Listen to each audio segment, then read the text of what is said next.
Razões que nós temos para festejar. Hoje é uma noite de colheita, um culto festivo. E eu quero dar essas razões que nós temos para festejar. E a primeira razão que eu e você temos para festejar é esta, de que as más notícias são acompanhadas da boa notícia. Vamos ler todos juntos? As más notícias são acompanhadas das boas notícias. Em Gênesis 3 nós temos uma narrativa terrível. Ali nos mostra a entrada do pecado no mundo. E o pecado não entra só no mundo, mas o pecado entra no coração de todo ser humano. As Escrituras afirmam que a parte mais interior de cada um de nós saliva pelo erro, pelo engano, pelo distanciamento de Deus. E por sermos tão distantes de Deus, em nossas emoções, em nosso jeito de pensar, de agir, de falar, nós colhemos frutos podres ao longo da nossa vida. Nós machucamos pessoas, somos machucados por pessoas, tomamos decisões ruins. Gênesis 3 nos mostra a entrada do pecado que atinge toda a história humana. Entretanto, Gênesis 3 também vai além. Nos mostra o primeiro anúncio da boa notícia de Deus. Deus aparece ao primeiro homem, à primeira mulher e diz: o pecado não será o fim da história de vocês. A morte espiritual não ditará toda a trajetória de vida de vocês. Eu estabeleci um plano na eternidade, e no meu plano, o filho da mulher nascerá.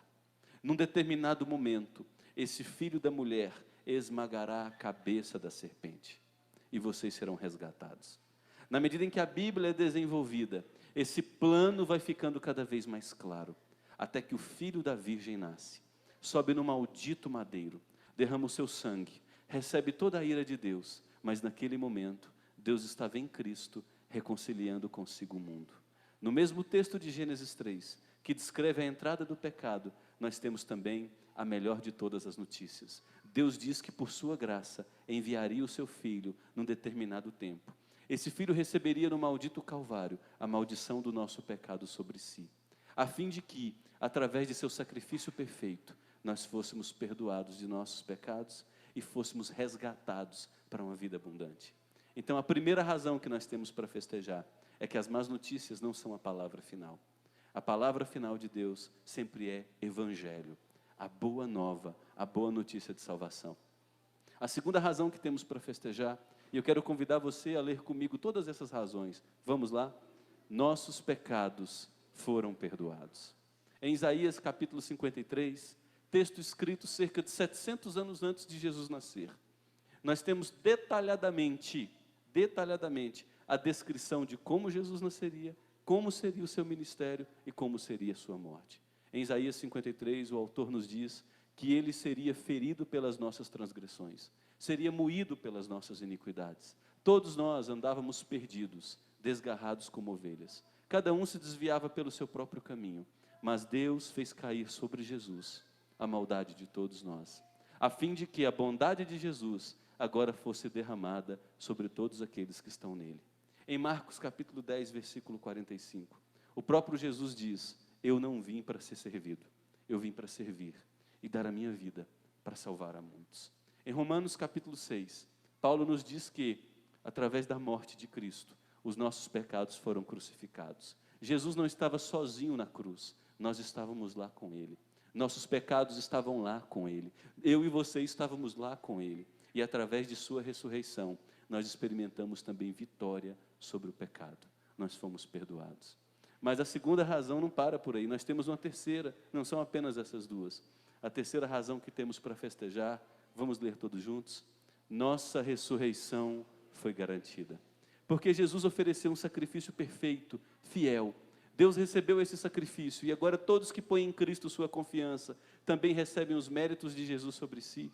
Paulo nos diz que, em 1 Coríntios capítulo 15, a última trombeta tocará.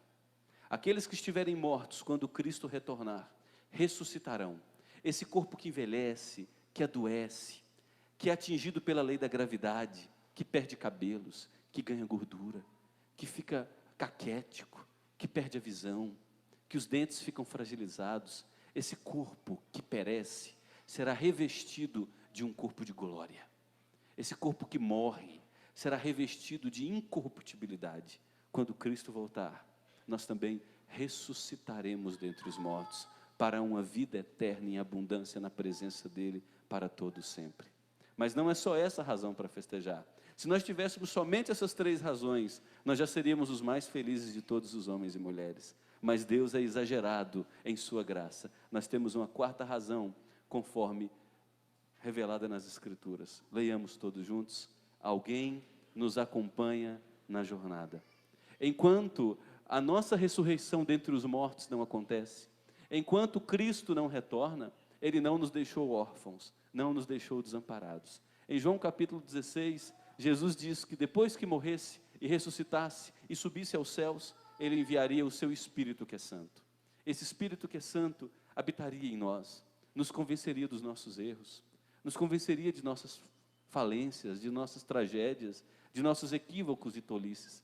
Esse Espírito nos levaria a amar a Deus. Esse Espírito constrangeria nosso coração. Esse Espírito lidaria com nossas emoções. Esse Espírito estancaria nossas lágrimas, nos consolaria em momentos difíceis, nos conduziria na vitória.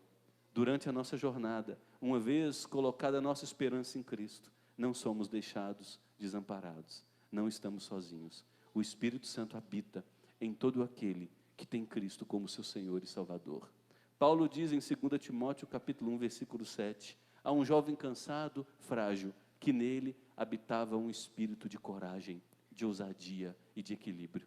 Quando você estiver sentindo cansado, abatido, as forças minguando, lembre-se disso. O Espírito que é santo e é o Espírito de Deus habita em você. Esse Espírito garantiu sustentar você em toda a jornada. Os homens me abandonaram, os meus amigos me deixaram, eu fui traído por tantos em quem eu confiava. Lembre-se sempre, Deus jamais nos desamparará. Ainda que todos nos abandonem, ainda que uma mãe que amamenta o seu filho se esqueça de alimentá-lo e o negligencie, a palavra de Deus diz que Deus jamais nos desamparará. Ele é fiel e justo. Ele é um Deus revelado em sua palavra como Deus de amor, Deus de graça, Deus de misericórdia, Deus de perdão, Deus de cura, Deus de restauração. Não somente isso, Paulo nos diz em Gálatas capítulo 5, versos 22 a 25, que esse Espírito que habita em nós, vai gerar em nós uma humanidade muito melhor, uma vez que colocarmos nossa esperança em Cristo, formos habitados por seu Espírito, nos tornaremos também pessoas melhores. O Espírito habitando em nós, nos ensinará a amar da maneira certa. Sairemos do nosso egoísmo que deseja só receber, e passaremos a ver que é uma bênção nos doar a outros. Seremos mansos, Deus colocará cabresto em nós e nos educará, fará de nós pessoas pacientes, fará de nós pessoas com domínio próprio, fará de nós pessoas bondosas, pessoas meigas, pessoas justas. O Espírito que fica aqui não somente nos assiste nos momentos difíceis, mas nos torna pessoas melhores.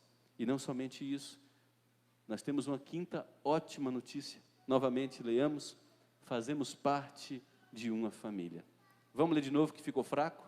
Fazemos parte de uma família. Que maravilha! Uma vez que colocamos nossa esperança e dependência absoluta na obra suficiente de Jesus Cristo, e o Espírito Santo habita em nós, a Bíblia nos garante que imediatamente nós somos inseridos numa família, chamada de família da fé.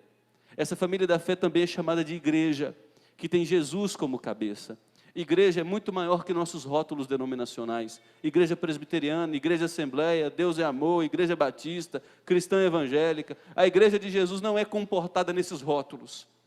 A igreja de Jesus é composta de uma multidão, de toda tribo, língua, raça, nação, cor de pele, status social, de gente que depositou sua esperança em Cristo. Essas pessoas foram nascidas de novo, foram adotadas por Deus e agora foram inseridas numa família universal, planetária, que colocou sua esperança em Cristo. É por isso que você pode ter certeza, quando você estiver passando por momentos difíceis, haverá gente que você nem conhece, às vezes do outro lado do planeta, orando por você. E que na eternidade, você saberá daquela oração. Na eternidade, você conhecerá aquela pessoa. É maravilhoso isso. Nós temos um grupo de mulheres que eu admiro demais, que ora nessa igreja há mais de 20 anos, de segunda a sexta, das 9h30 às 10h30 da manhã. A maioria de vocês, se não todos, já receberam a oração dessas mulheres, ao longo de mais de 20 anos. Através dessas orações, Deus nos livra do perigo. Através dessas orações, Deus envia anjos para realizar milagres que a gente não consegue perceber. Através de orações dos santos, portas são abertas. Portas que nos fariam mal estavam abertas, são fechadas. Fazemos parte de uma família da fé. Pessoas que nos amam, olharão nos nossos olhos, puxarão nossa orelha em amor, nos pedirão para sairmos de um caminho do erro e nos mostrarão o caminho da verdade. Irmãos de fé, que privilégio a gente fazer parte da igreja de Jesus Cristo. Mas não só isso, nós temos um sexto e penúltimo privilégio, uma grande notícia para a gente festejar. Leiamos novamente. Temos um propósito marcante. Vamos ler do 1 em diante? As más notícias são acompanhadas da boa notícia. Nossos pecados foram perdoados. Nossa ressurreição foi garantida. Alguém nos acompanha na jornada. Fazemos parte de uma família. E em sexto lugar, que maravilha, a obra de Deus em nós é completa. Ele agora nos dá um sentido para a vida, uma razão para existirmos. Em Mateus capítulo 28, antes de Jesus subir aos céus, ele olhou para todos os seus discípulos e diz: façam discípulos de todas as nações, vivam o evangelho em carne e osso, influenciem seus lares, seus filhos, seus colegas de trabalho, seus amigos de escola, seja bênção para os teus parentes. Ame tua mulher como Cristo amou a igreja. Mostre o evangelho encarnado na maneira como você se relaciona com a sua esposa. Mostre o evangelho encarnado na maneira como você é parceira de seu marido. Mostre o evangelho encarnado em sua vida na maneira como você instrui os seus filhos. Mostre o evangelho encarnado em sua vida na maneira como você honra seus pais. Mostre o evangelho encarnado em sua vida na maneira como você faz negócios, como você fala a verdade, mesmo sob pressão você não admite a mentira. Faça discípulos. Seja um pequeno Cristo nessa cidade, nesse mundo. Você tem um propósito para viver. Você acha que Deus precisa do seu trabalho? Não. Todo o trabalho que você tem, a vocação que você tem, te conduz para um propósito: glorificar a Deus através da sua vocação. Eu sou advogado, mas você poderia ser odontólogo, você poderia ser um missionário fora, você poderia ser um médico, você poderia ser uma dona de casa. Independente de onde você esteja, entenda que há um propósito maior. Através da tua vocação, glorifique a Deus. Glorifique a Deus. Em Atos capítulo 1, 8, Jesus disse que enviaria sobre nós o seu Espírito. E a partir do momento que o Espírito habitasse em nós, nós nos tornaríamos testemunhas de Jesus no mundo todo. E as testemunhas de Jesus chegaram na cidade de Anápolis. Muita gente olha para os evangélicos e escarnecem.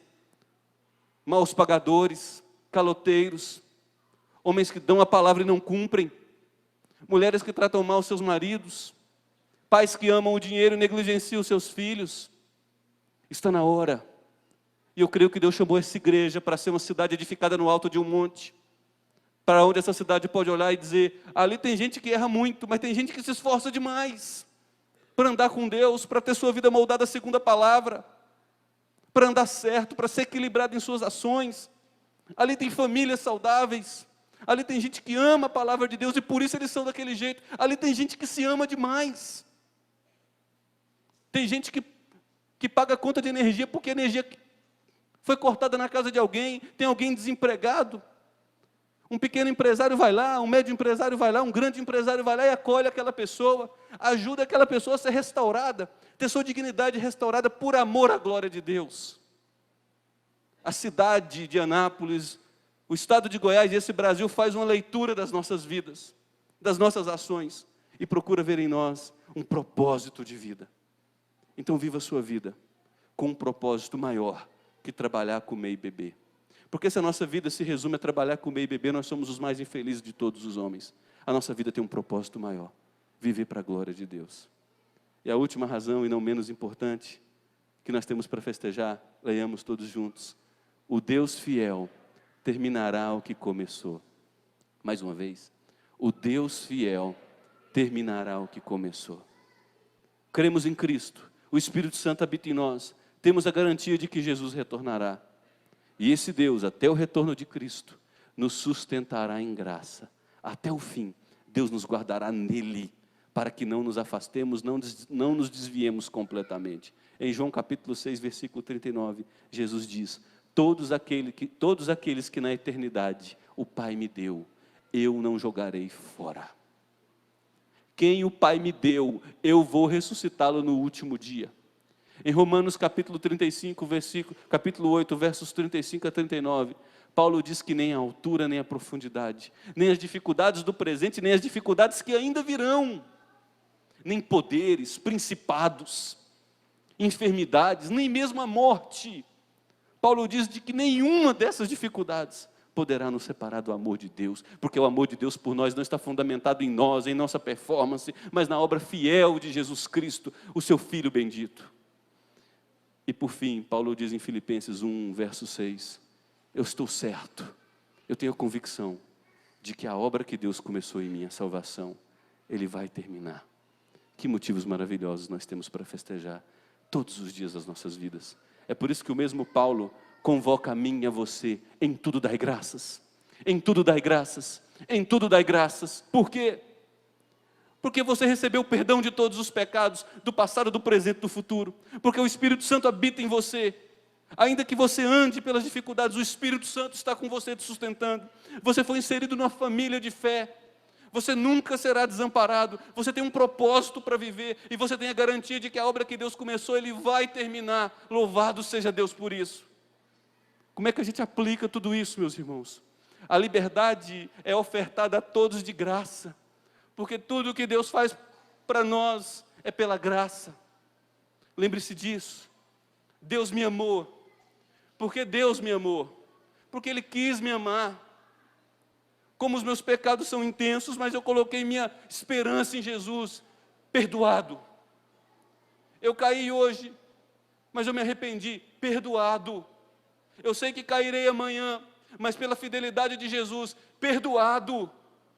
É graça, graça e graça. Descanse nessa graça. Delicie-se nessa graça. Alegre-se nessa graça. Em segundo lugar, podemos viver livres da culpa. Que notícia maravilhosa, porque a culpa atormenta tantos de nós. Erros do passado, baixa performance no presente, e a gente vive numa cultura que só valoriza performance. O fazer, para agradar os outros, para receber a opinião dos outros, para impressionar os outros, no jeito de vestir, no jeito de falar, na marca da roupa, no modelo do carro. A gente vive sobrecarregado por essa maldição da performance, para agradar a gente que não gosta da gente. E vivemos muitas vezes atormentados pelos erros do passado. E a gente pode ser livre da culpa, dos erros do passado, dos tropeços do presente, porque tudo foi perdoado por causa da obra fiel de Jesus. Tudo é por causa de Jesus. Sua obra foi completa. Não há nada que ser acrescentado, meus queridos. Aleluia. Glorificado seja o nome de Deus para todo sempre. Em terceiro lugar, podemos construir relacionamentos sólidos. Como a igreja de Jesus é maravilhosa. Só nessa igreja local nós temos vários pequenos grupos que se encontram. Grupos de jovens casais, grupos de casais com filhos pequenos, grupos mistos de casais que têm filhos pequenos, filhos adolescentes, filhos adultos, grupos de adultos solteiros. Nós jogamos vôlei toda terça-feira das 9 às 11 da noite, todo sábado das 5 às 7 da noite. Nós temos grupos de oração de pessoas maduras, acima dos 50 anos. Nós temos discipulados durante a semana, onde homem pastoreia homem, mulher pastoreia mulher. Nós temos encontros o tempo todo acontecendo, e em todos esses encontros Deus está dizendo, aproveite, eu dei a você uma família. Gente para quem você pode olhar nos olhos e dizer, está doendo. Você vai receber um abraço, o ombro. Vai ter gente que vai chorar contigo nas horas difíceis e festejar com você nas horas de celebração. Temos família. Aproveite esses relacionamentos sólidos. Aproveite essa bênção de Deus para a sua vida. Temos um propósito para viver. É muito mais do que comer, beber e existir, até envelhecer e morrer. Deus nos deu uma vida com propósito. É glorificá-lo através de tudo que fazemos. O simples lavar de louça, até um grande empreendimento. O nome de Deus pode ser glorificado por meio das nossas vidas. E por fim, nós somos convidados a descansar, porque Deus nos levará seguros para casa. Vamos ler juntos essa última aplicação? Somos convidados ao descanso. Mais uma vez.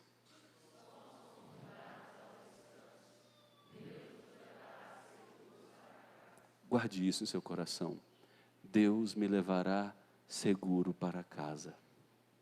Deus me levará seguro para casa. Não há mais o que temer. Não há mais o que temer. Uma ótima notícia aos que não possuem essas razões para celebrar. Talvez você tenha entrado por essas portas. Talvez seja a primeira vez, ou talvez você tenha pouco contato com aquilo que a gente chama de igreja evangélica. Talvez você nunca tenha ouvido essas verdades e talvez seja até velho e diga, meu Deus, como eu vivi uma vida sem isso, sem saber disso. A palavra de Deus diz que se hoje ouvirdes a voz de Deus, não endureça o seu coração.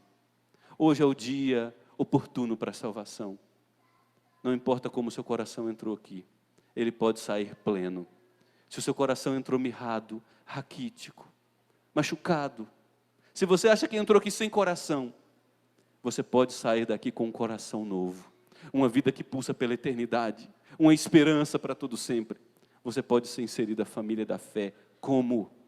Creia no Senhor Jesus. Renda-se ao senhorio do Senhor Jesus. Clame pelo Senhor Jesus. Diga, eu entrego.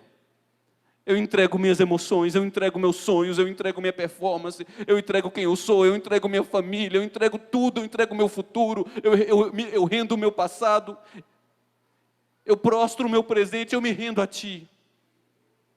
Se hoje ouvirdes a sua voz, não endureça o seu coração, porque as garras de amor de Deus desejam ser cravadas em seu coração. Ele não deseja soltar mais nunca essas garras de amor. Se Deus domar o seu coração e ter você para Ele, você será para todo sempre pleno por Deus.